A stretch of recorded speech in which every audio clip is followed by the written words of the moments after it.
Welcome to Readings from Roberto, bringing you the wisdom and experience of Roberto Assagioli and Psychosynthesis through readings of his essays and lectures.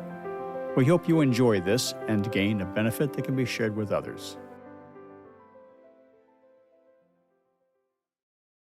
The Golden Mean of Roberto Assagioli.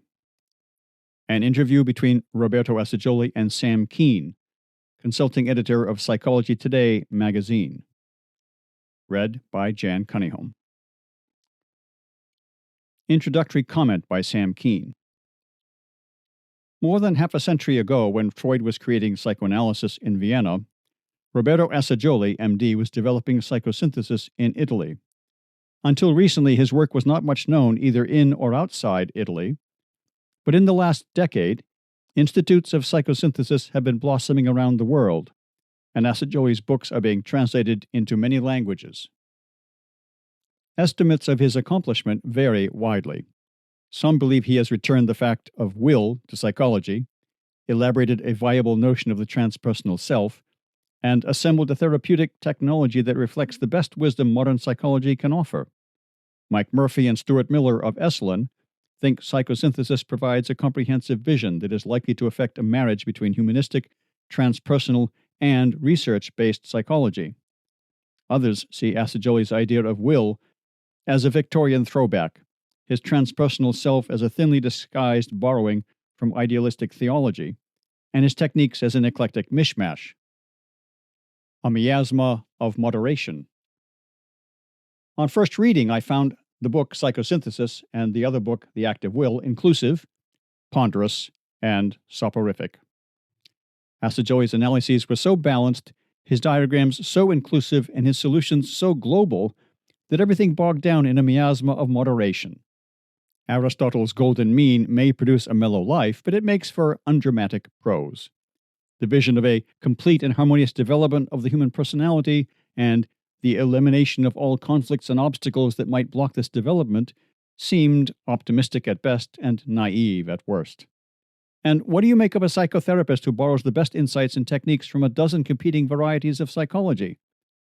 On the American therapeutic scene, we are accustomed to psychological warfare, regular shoots out at the "you're not okay" corral, between members of the American Psychological Association and the Association for Humanistic Psychology. Is it all right to touch? Is shock therapy more humane than sleeping with a client? Balance and harmony seemed tepid fare compared to primal screams, M&Ms, and free association. I wondered what an aristocratic gentleman with a spirit of conciliation could say to us aggressive ones.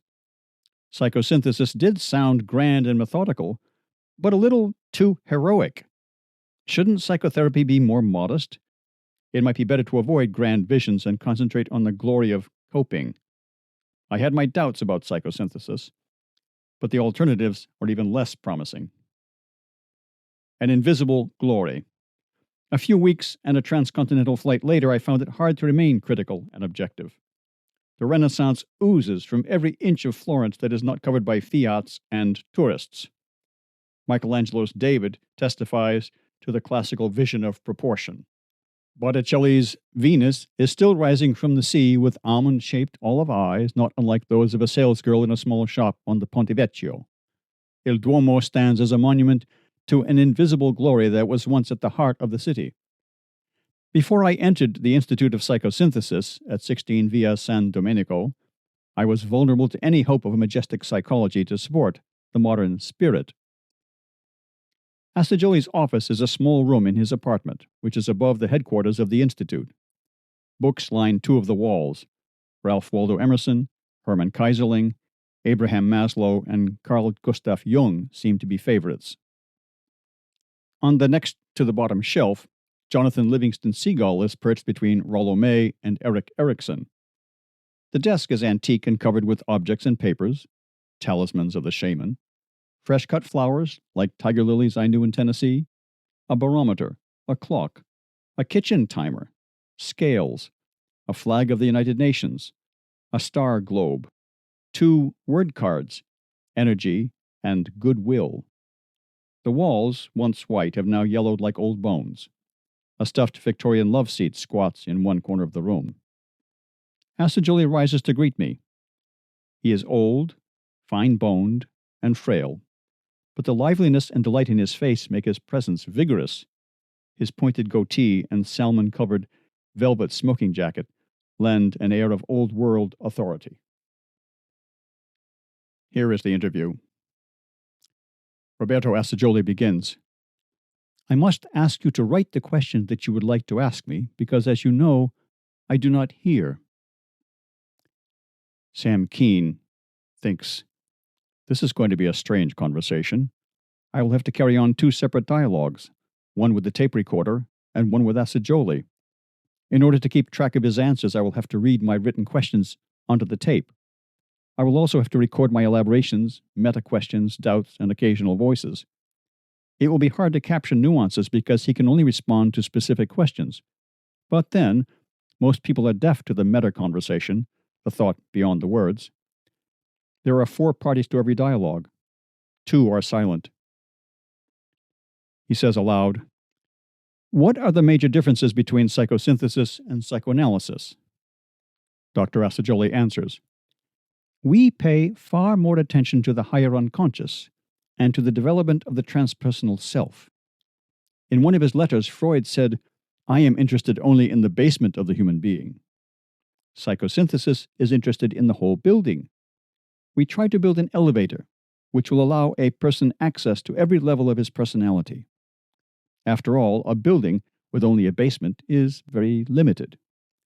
We want to open up the terrace where you can sunbathe or look at the stars. Our concern is the synthesis of all areas of the personality. That means psychosynthesis is holistic, global, and inclusive. It is not against psychoanalysis or even behavior modification, but it insists that the needs for meaning, for higher values, for a spiritual life are as real as biological or social needs. We deny that there are any isolated human problems. Take sex, for example. There is no sex per se. Sex is connected with every other function. So-called sexual problems are often caused by power conflicts between 2 persons and can only be solved by unraveling the complex interactions between them. Question. The features you have mentioned so far are largely theoretical. Is your therapeutic technology any different from psychoanalysis? And Sam Keen is thinking, it was always a shock to the reader of the rhetoric of logotherapy and existential psychotherapy to discover that they introduced no noticeable innovations in therapeutic practice, which may mean they made no practical difference. Assagioli answers, psychosynthesis makes use of more exercises and techniques than it is possible to list here. We have systematic exercises for developing every function of the personality. Initially, we explore all the conscious and unconscious aspects of the personality by having patients write autobiographies, keep a diary, fill out questionnaires, and take all types of projective tests, the TAT, free drawing, and so on. As therapy proceeds, we use relaxation, music, art, rhythmical breathing, mental concentration, visualization, creative imagination, evocative visual symbols and words, and meditation. But I want to emphasize that every individual is different, and no techniques can be applied automatically. Question. Did psychosynthesis develop from psychoanalysis? Answer. Yes. In 1910, Freud was unknown in Italy. My doctoral committee was reluctant, but they finally permitted me to do my doctoral thesis on psychoanalysis. I went to Zurich to study with Eugen Bleuler, the inventor of schizophrenia. When I returned, I practiced psychoanalysis in Italy, but I soon discovered its limitations. Question. What was your relationship to Freud and Jung? Answer. I never met Freud personally, but I corresponded with him, and he wrote to Jung expressing the hope that I would further the cause of psychoanalysis in Italy. But I soon became a heretic. With Jung, I had a more cordial relationship. We met many times during the years and had delightful talks. Of all modern psychotherapists, Jung is the closest in theory and practice to psychosynthesis. Question. What are the similarities and differences? Answer. In the practice of therapy, we both agree in rejecting pathologism, that is, concentration upon morbid manifestations and symptoms of a supposed psychological disease. We regard man as a fundamentally healthy organism in which there may be a temporary malfunctioning. Nature is always trying to reestablish harmony, and within the psyche the principle of synthesis is dominant. Irreconcilable opposites do not exist.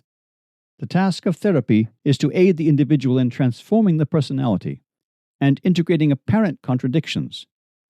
Both Jung and myself have stressed the need for a person to develop the higher psychic functions, the spiritual dimension. Perhaps the best way to state our difference is with the diagram of the psychic functions. Jung differentiates 4 functions: sensation, feeling, thought, and intuition. Psychosynthesis says that Jung's 4 functions do not provide for a complete description of the psychological life. Our view can be visualized like this. We hold that imagination or fantasy is a distinct function. There is also a group of functions that impels us toward action in the outside world. This group includes instincts, tendencies, impulses, desires, and aspirations. And here we come to one of the central foundations of psychosynthesis. There is a fundamental difference between drives, impulses, desires, and the will. In the human condition, there are frequent conflicts between desire and will, and we place the will in a central position at the heart of self-consciousness, or the ego. Sam Keen thinks to himself, beware, dangerous ground. Whenever desire is opposed to will, a tragic conflict appears that can only be solved by the intervention of the strong man. I suspect the iron hand of willpower lurks under the velvet glove of synthesis. Out loud he says, why do you place will at the center of the ego? Are you advocating a new form of voluntarism? Should we amend Descartes to read, I will, therefore I am? Answer. I believe the will is the Cinderella of modern psychology. It has been relegated to the kitchen. The Victorian notion that willpower could overcome obstacles was destroyed by Freud's discovery of unconscious motivation. But unfortunately, this led modern psychology into a deterministic view of man as a bundle of competing forces with no center. This is contrary to every human being's direct experience of himself. At some point, perhaps in a crisis when danger threatens, an awakening occurs in which the individual discovers his will. This revelation that the self and the will are intimately connected can change a person's whole awareness of himself and the world.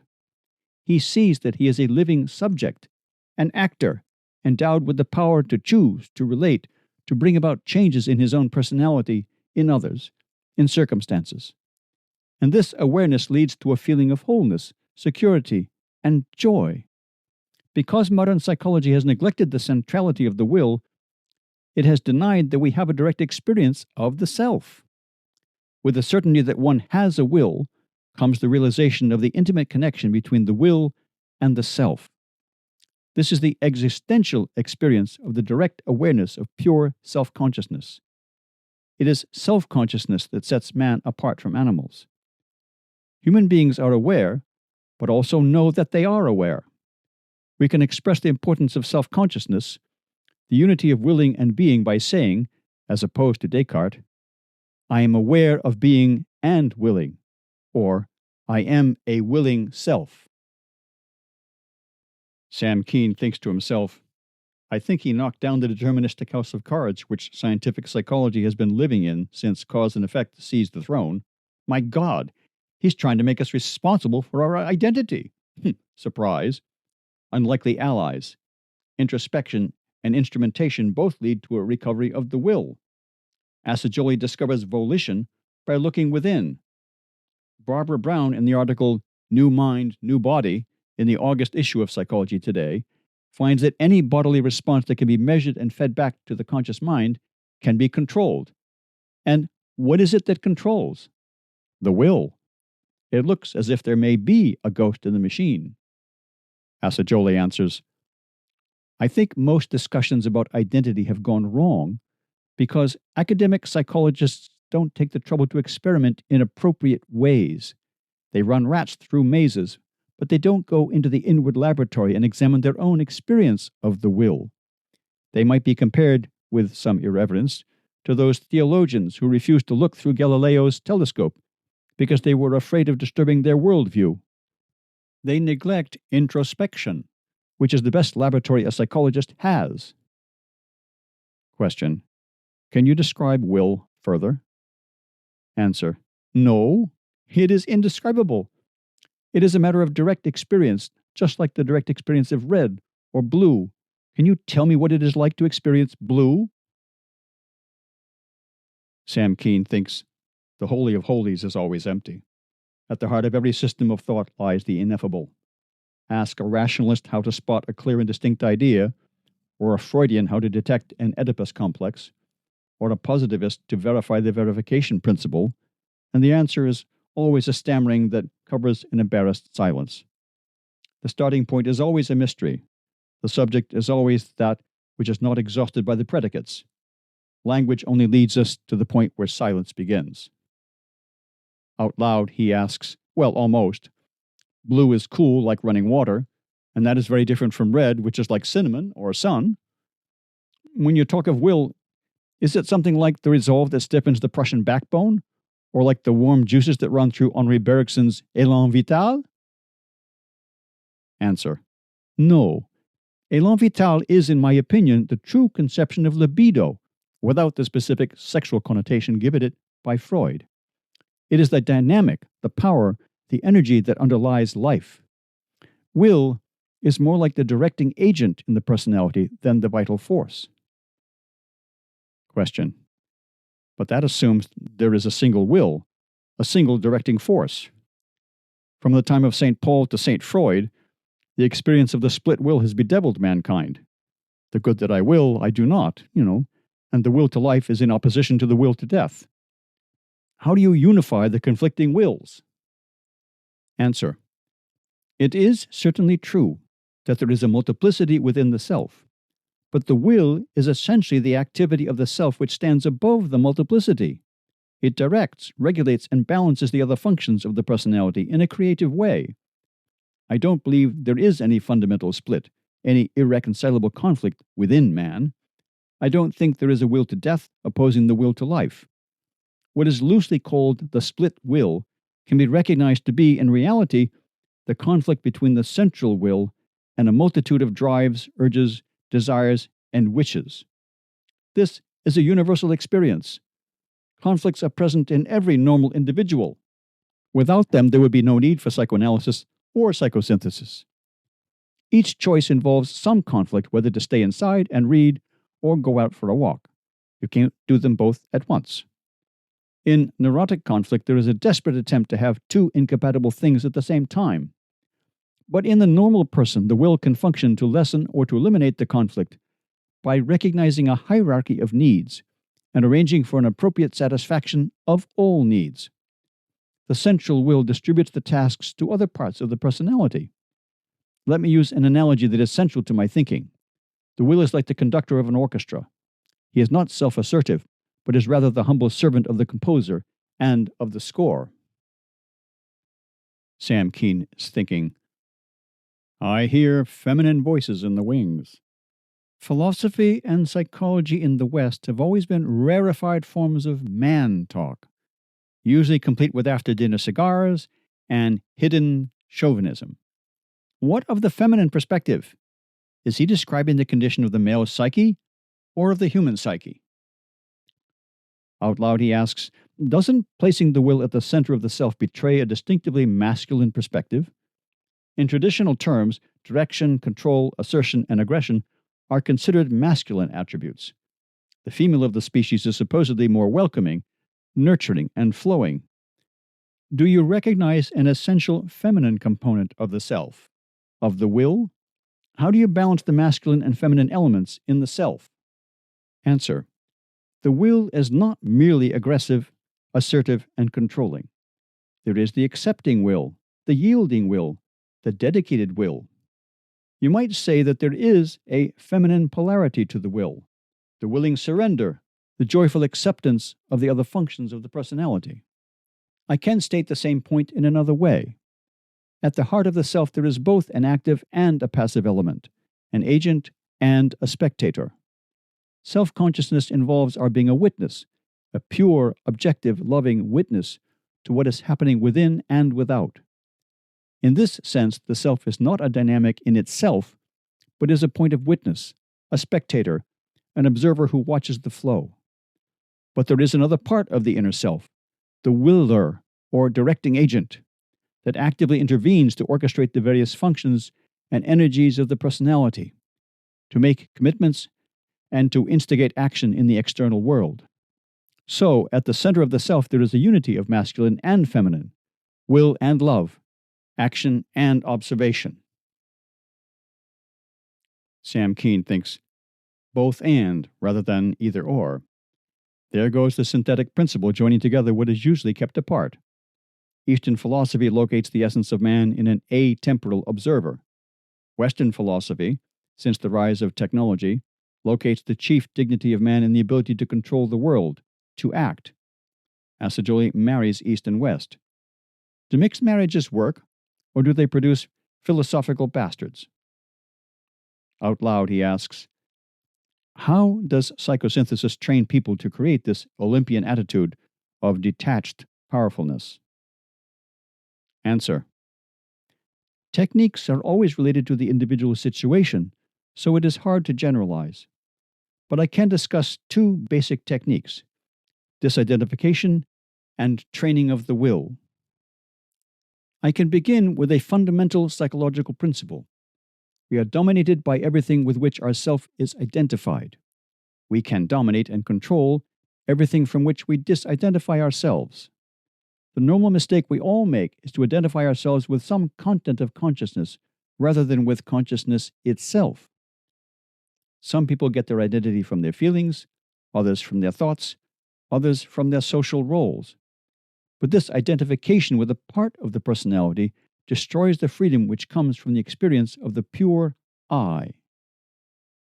Sam Keen responds, we identify with the predicate rather than the subject. Assagioli answers, that is right. Often a crisis in life deprives a person of the function or role with which he is identified. An athlete's body is maimed, a lover's beloved departs with a wandering poet, a dedicated worker must retire.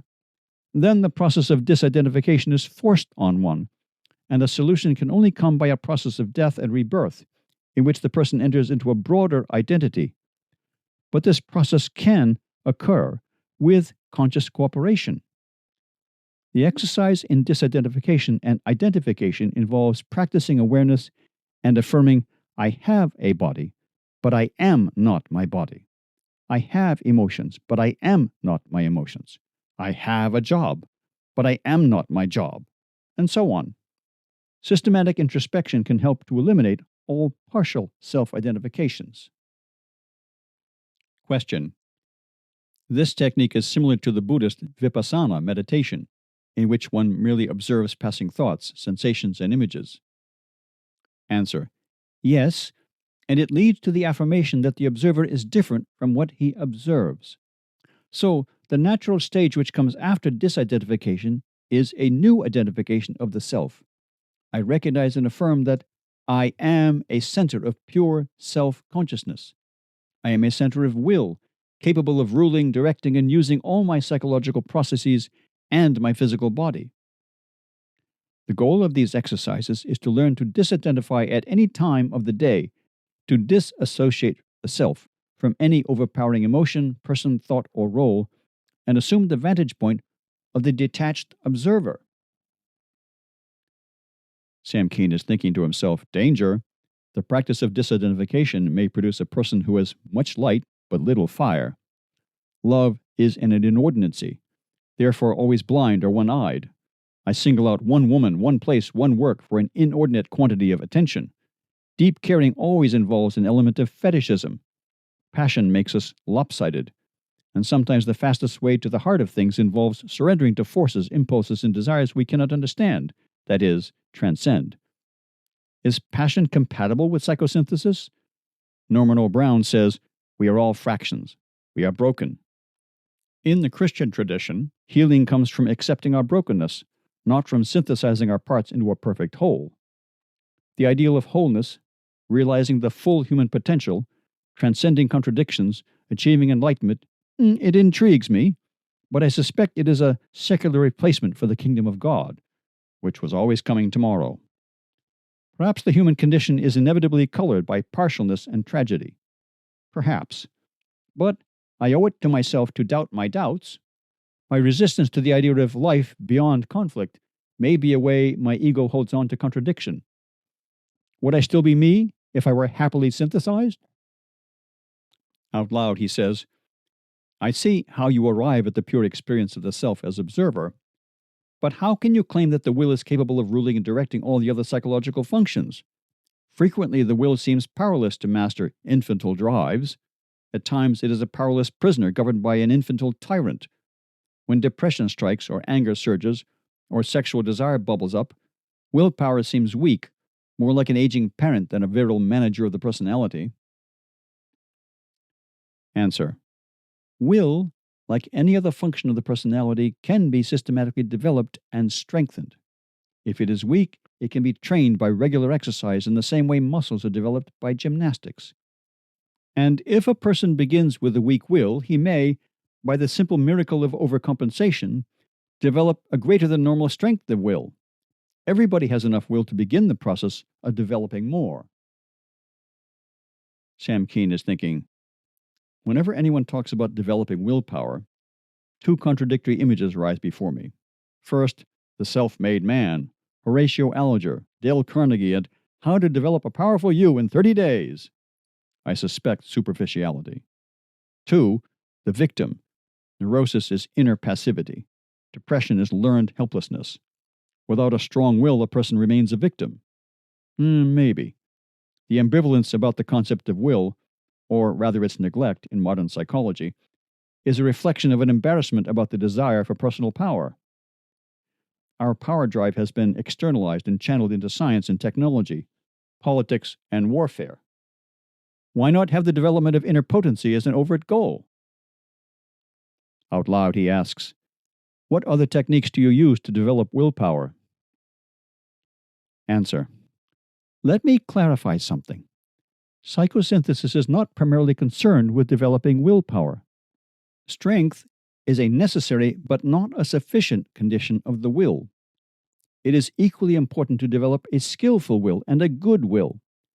We have many techniques for developing each of these qualities. I deal with these at length in my book, The Act of Will. One technique is visualizing the ideal model. Picture as vividly as possible how your life would be different if you were in possession of a strong will. Visualize yourself as having attained inner and outer mastery. We also advise performing some useless exercises every day for strengthening self-discipline. You can resolve to stand in a chair for 10 minutes, or run a mile a day, or control a violent temper. Developing a skillful will is more difficult. If the will is placed in direct opposition to strong feelings or drives, it will be overpowered. And so we have to create a strategy to achieve the ends we will. Take, for example, a person with an obsessive desire who wills to be rid of his obsession. The more he concentrates on the obsession, the fiercer it grows. But he can withhold his attention and substitute a new interest. He can cultivate a beneficent obsession. Holding new images before the eyes tends to produce the reality suggested by the image. This follows from a well-known psychological law.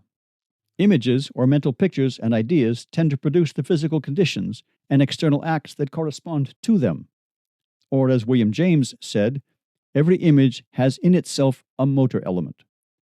One very simple technique I use is a series of cards on which I printed evocative words such as calm, patience, bliss, energy, goodwill. When these cards are placed around the room, they trigger attitudes and call forth the quality they symbolize. I also use works of art in a similar way. For instance, Fra Angelico's Transfiguration is a visible symbol for the transformation of the personality which takes place when a person gets in touch with the transpersonal self.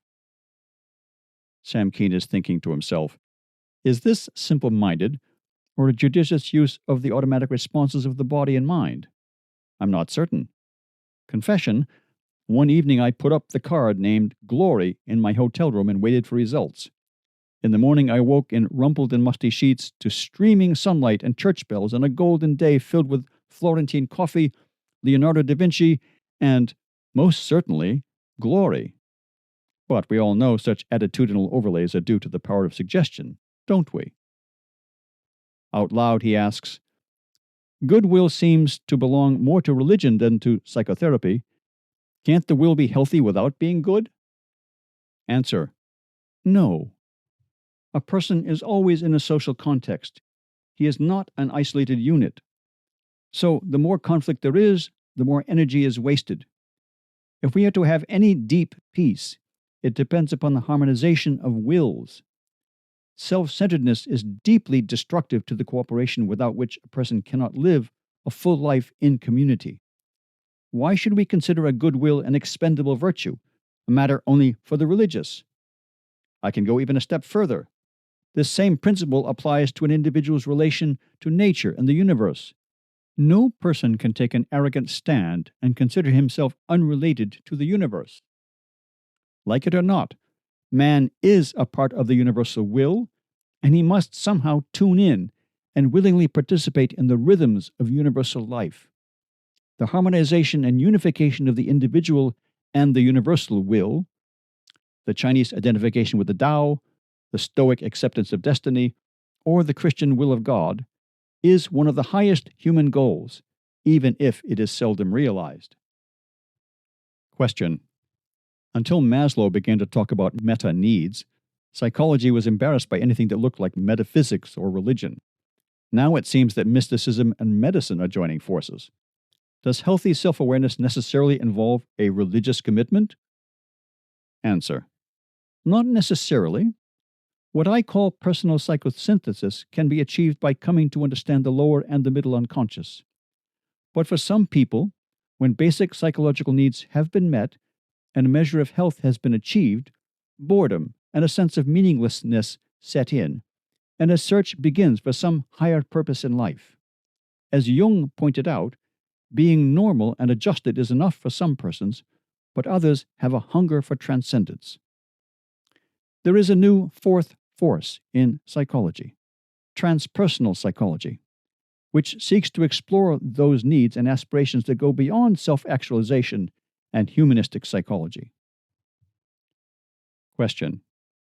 In Freud's time, there was a vast cultural conspiracy to repress the libido, to force it to remain unconscious.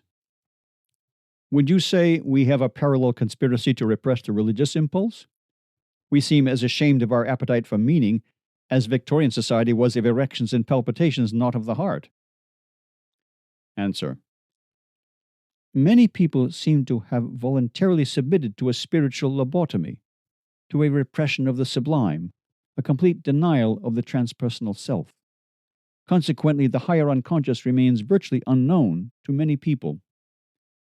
Much psychology has encouraged the adoption of a degraded self-image by advancing the argument that all religious or spiritual impulses are mere sublimations of sexual instincts. This type of reductionism ignores the fact that many of the most creative people in human history report experiences of a transpersonal nature. By what right can we deny that spiritual drives are less real, basic, or fundamental than sexual or aggressive drives? Question. Why should people repress the sublime? What's so threatening about paradise? Answer. It is no more mysterious than the repression of sexual ecstasy. We fear the sublime because it is unknown, and because if we admit the reality of higher values, we are committed to act in a more noble way. Goodness, cooperation, the loss of self-centeredness, and responsibility for spiritual growth go along with the acknowledgement of the higher self. Question. What is the nature of the transpersonal self? Are you talking about an entity separate from the self we experience directly in self-awareness? Answer. My dear friend, I cannot tell you what the transpersonal self is like. Maslow tried to characterize it and the nature of the peak experience in The Psychology of Being. Direct experience of the transpersonal self is rare, and union with it is very rare. But many people have a knowledge of it that is mediated through the higher unconsciousness, or the superconsciousness. I can describe some of the effects. It is spontaneously manifested in the creative works of the great universal geniuses, such as Plato, Dante, and Einstein. Others get in touch with it through prayer or meditation, or they may feel a call or a pull from some higher power. Language is always inadequate to speak about transpersonal or spiritual experiences. Every expression is highly symbolic, and a large variety of symbols have been used: enlightenment, descent into the underworld of the psyche, awakening, purification, transmutation, psychospiritual alchemy, rebirth, and liberation. Question: I assume you have techniques in psychosynthesis to develop awareness of the transpersonal self. Answer: yes. Among them, the technique of inner dialogue works well. Imagine a very wise man who knows the answer to all the problems you face. If you could obtain an interview with this man, what would he tell you? This is your inner teacher. Sam Keen thinks to himself, I fear my inner guru may be senile. He seems to offer contradictory advice. Take it easy, work harder, risk everything, stay where you are, dare madness, cultivate sanity. He can never decide whether he is on the side of Dionysus or Apollo. Meanwhile, Assagioli continues, if you listen for an answer, you may find it coming spontaneously through a third person, or a book you are reading, or through the development of circumstances.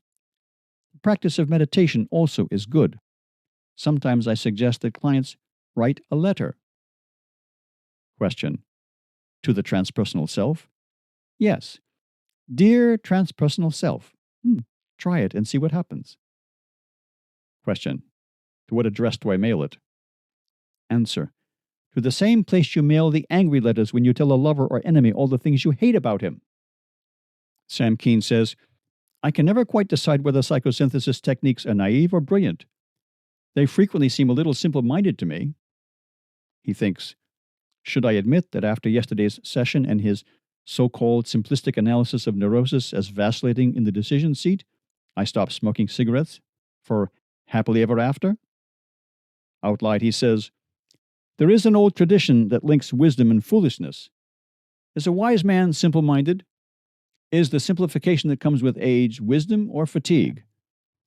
And is psychosynthesis a modern version of a wisdom school? What is the difference between a wise man and a fool?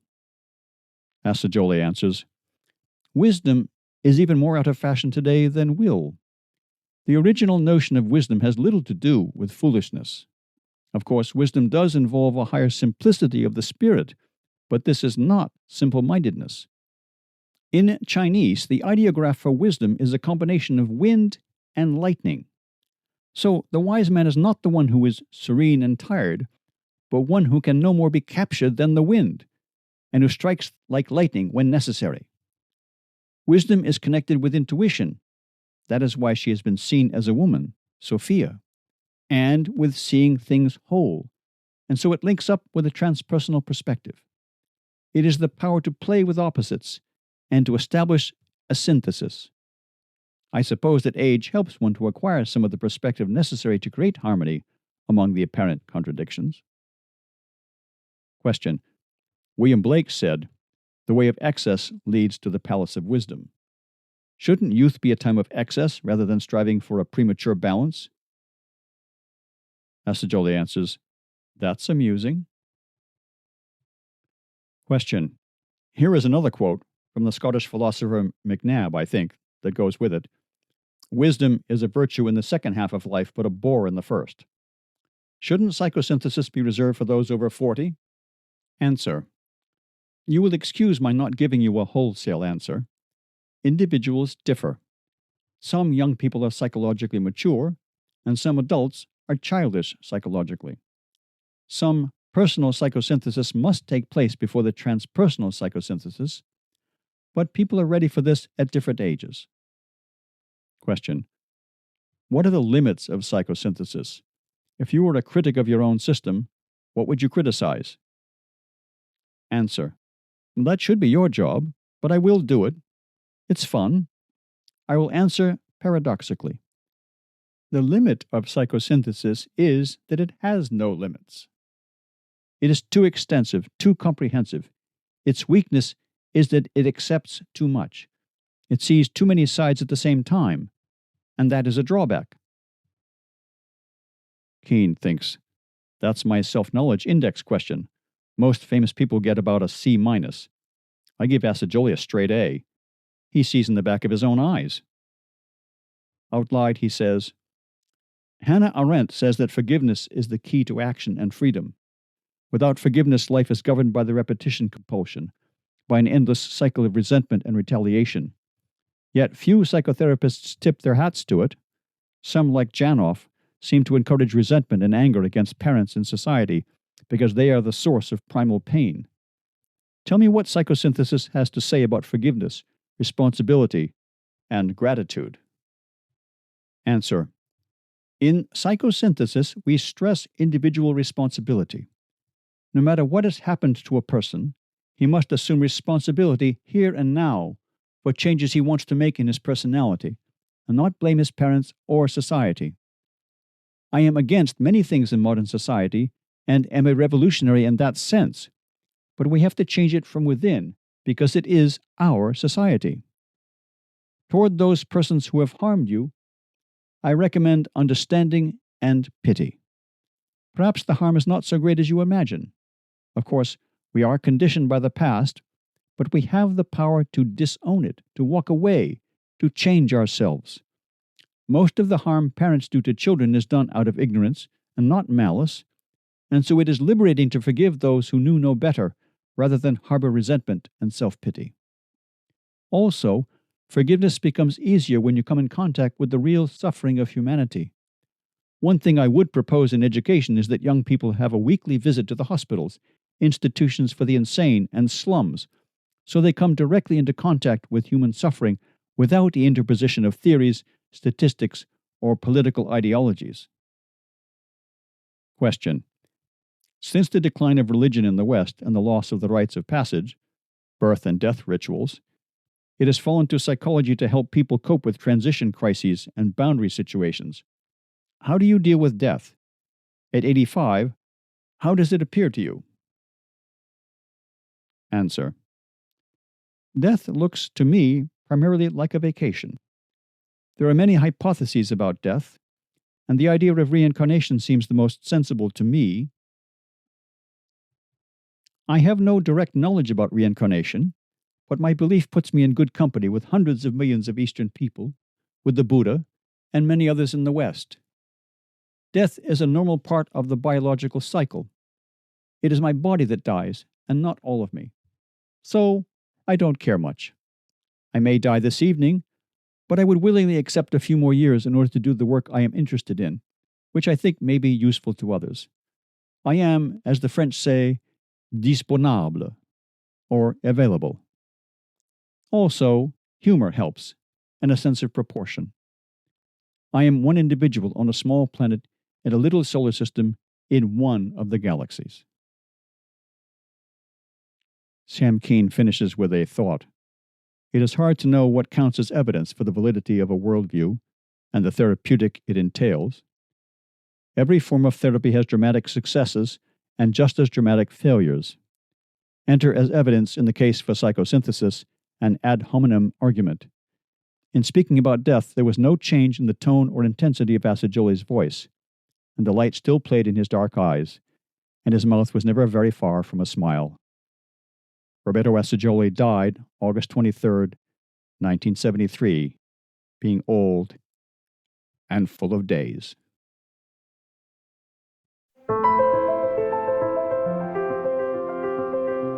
Thank you for listening to Readings from Roberto, and we hope you will tune in to our next reading.